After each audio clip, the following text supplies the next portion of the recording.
Well, good morning. Welcome to Wake Up in the Word with me.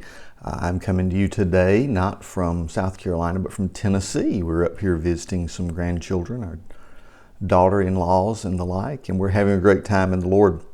So I'm delaying this till right at the tail end of when I normally do it because we're on Central Standard Time and I'm trying not to wake up anybody else except the cat who I've already disturbed this morning. So thank you for joining me. Let me ask you a question before we look at our next psalm. Have you really ever felt like just whining? Oh, I know you're too spiritual for this. You don't whine, you don't complain. But what do you think about it when someone else does? Yeah, I know. They're just so unspiritual, aren't they? Just whining and complaining and crying, and you just want to hand them a handkerchief or a Kleenex and say, go somewhere else and do that. Isn't it amazing, though, that many times when we read the scripture, it seems like here's someone overwhelmed with grief or concern and they're pouring out their feelings to the Lord, and it feels a little bit like begging and whining. That's what you get from Psalm 6 this morning.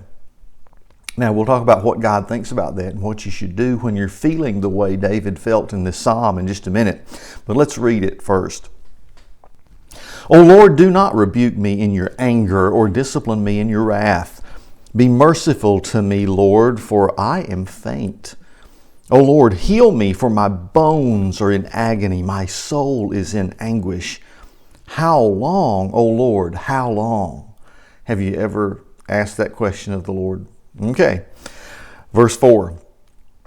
Turn, O Lord, and deliver me. Save me because of your unfailing love. No one remembers you when he is dead. Who praises you from the grave? I am worn out from groaning all night long. I flood my bed with weeping and drench my couch with tears. My eyes grow weak with sorrow. They fail because of all of my foes. Away from me, all you who do evil, for the Lord has heard my weeping. The Lord has heard my cry for mercy. The Lord accepts my prayer. All my enemies will be ashamed and dismayed. They will turn back in sudden disgrace. Now, as David's prayer starts out this morning, rather than talk about the background of David today, let's talk about our background. We've all been there, haven't we? The time when circumstances piled in on us and there seemed to be no answer, and when we thought things should be getting better, they only got worse. How do you react during those times? Well, the way not to react is to blame God and become bitter and angry at other people and at God. Instead, it's a time to pour out our feelings, whatever they may be, before the Lord and to ask for His help. It reminded me very much of a New Testament passage I want to go to here in just a minute, but first, I want you to notice just how passionate David is about this. And for some of us, we don't want to talk about how unspiritual we were when we felt the exact same way and may have said some of the same things. To me, the crescendo of the early part of this psalm is verse 5 when David says, listen, God, nobody remembers you when he's dead. Who praises you from the grave? He's like, Lord, save my life and I'll praise you, okay? But I'm about to die here. How many of you have ever said something like that? I have used this phrase before when I've gotten very sick and I said, man, I have to die to get better, So here's David feeling like, look, I'm just ready to die here unless, Lord, you step in and do something. But it's okay to let God know how you feel.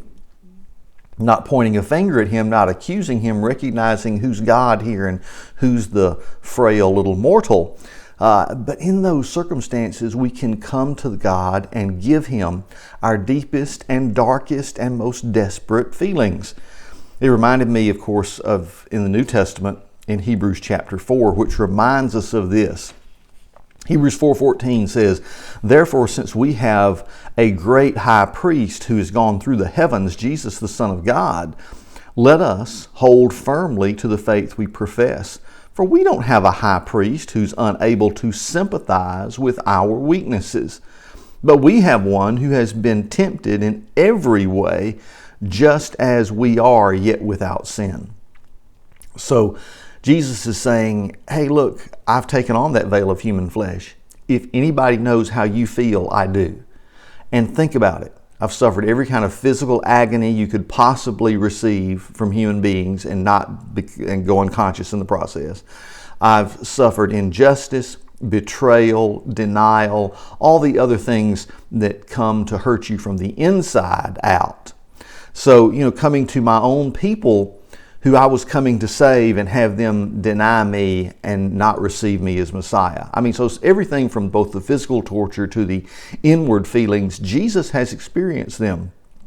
So he said, look, here's someone who can sympathize with our weaknesses. So if you feel this morning like doing a little whining, complaining, crying out to God, go ahead and do it. There is one who understands, not just because he's your creator and he made you, but because of his experiences. So then we get to verse 16 that says, let us then approach the throne of grace with confidence. Remember, the King James said boldness. But wait a minute, this is God. I'm supposed to be bold before God? No, I'm just kind of cowering in fear. I don't want to look like I'm too brash in front of the Lord. But that's not what the Scripture says.